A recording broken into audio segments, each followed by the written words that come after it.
What I love about sitting down watching a baseball game like this is trying to understand how they're going to pitch, how they're going to attack certain hitters. Luis Castillo, we've done skyboxes on him. He's adjusted. Cincinnati, he was two-seam. Now he's four-seam slider, add in the changeup.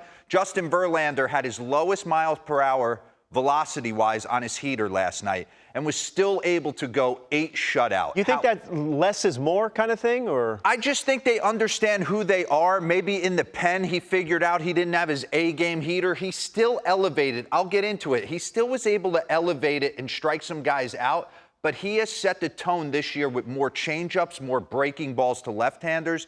Eric Nays dove in on it. And this game, you never know. I sit down and try and watch as a manager. I sit and try and watch as a fan. I try and understand if I was in the box, how would I attack these guys? And you never know where that situation's going to present itself. And yesterday, second, third, and fourth inning kind of set the tone for the entire game. So I want to dive in and give love to Justin Verlander, talk about one missed execution by Luis Castillo could be the entire game, and both of these guys locking horns in the biggest game of their team's respective seasons. So first, let's start with JV in the first inning. He kind of let you know how he was going to attack the left-handed batters. A little breaking ball, 87 miles an hour right there. Rollover from J.P. Crawford. Now I got the big dumper, Cal Raleigh, in there. 1-0 changeup. Pause. First inning, solos won't kill us, right? But you don't want to give up a leadoff jack in the first inning, bottom of the first, get this crowd going. That's what Cal Raleigh's known for. You leave a middle cut heater in this situation, he's all in. He's trying to take you deep. 2-0 first inning. This is what a veteran does. Let me roll a little breaking ball in there. Just gets off the barrel. So pause that. Bring up his attack versus left-handers last night. Pitch usage splits versus left-handed hitters. First 24 games of the season, he threw his fastball 50% of the time to lefties. Slider 24, curveball 18. Look at him last night. Dumbed down the fastball usage to the left-handed hitters and went predominantly a lot of breaking stuff and incorporated more changeup. So in the first inning, he's letting their left-handed hitters know, I'm probably going to attack you with a lot of breaking ball. Let's get back into it. So it was the back and forth, right? He gets out of the first. Now we go to the second inning.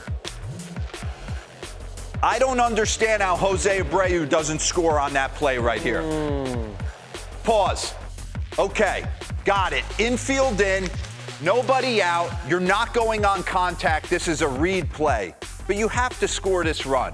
Once this ball gets by Luis Castillo and you see the first baseman Pot commit back to the bag, you could walk home right here. DeRo, real quick, any chance that he was still winded, seriously, from that There's triple? a chance, Robert, but there's no secondary lead. We see it every night. Base running has gotten so bad in the game today when I sit and watch nightly, just fundamental based. And I know Jose Abreu is one of the best in the game, but he gives you a little jab step right there, secondary lead. He's walking home. Now he puts pressure on Jeremy Pena. Luis Castillo executes 99 away. Pause. 99 away. He's about to get out of this inning. Yep. Lead off triple. He's about to walk from this inning. Yep. Dubon, hats off to you. Run this. But this is a missed, executed fastball in a 2-2 count. We'll get it to 2-2, and then I'm going to pause this. Just watch the AB progress. Heaters up, right? Pause. So he's gone heaters up, slider down and away. He could pick one or the other. Dubon knows it. He's shortening up in a big spot with 2 outs trying to pick up his team. Run this. Luis Castillo does not execute this pitch. And all Dubon does is try and play pepper in that situation. And it leads to a huge inning. They were able to score 3 runs with 2 outs. Maldonado, Machete comes up, gaps one. So what does Verlander do? He gets staked to a 3-0 lead. Bottom of the second. Go.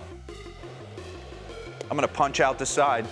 My team just threw a crooked number up. I got to throw a donut up on this board. And although he didn't have his A-game heater, he still showed it to big-time right-handers. That seems to be his MO. Lefties were going to see breaking balls. Righties were probably looking for it. Pause this. And he was throwing 95 to 96 elevated by them. Bring up the splits against righties. Fastball usage yesterday, he upticked to the right-handed hitters. Dumbed down the breaking stuff. Back into the tape. So this is all taking place in a 2 to 3 inning, kind of set the tone, and then we have to give some love to Jordan. Arguably top 5 hitter in the game. I think without hesitation, you'd put him third year, 30 bombs. Know who else did that, Robert? Give me a little morph back to Bagpipes. Bagpipes went 8 consecutive years with 30 plus. That's crazy. 8. The Hall of Famer. And then, big spot, pause, real quick for me. Run that back. You want to talk about a meeting of the minds? Jose Abreu, Justin Verlander, one of the best defensive catchers in the game, calling games with his guys. They want him out there for some reason. And Alex Bregman, there's no pitching coach out there. Dusty's not out there. Let these boys figure it out. How do we want to attack J-Rod in this spot? Bases loaded. He actually hangs this. J-Rod, he went to bed thinking of that pitch last night. And then as soon as he's able to get out of that, he goes to work. And he's dominant the rest of the game. Once that second, third, fourth inning, once he got by those two and he was staked to that 4-0 lead, J-Rod hits into that double play, he put his head down and said, game over. Pretty impressive. One misexecuted pitch by Luis Castillo to Dubon started the floodgates rolling, and then JV was able to attack.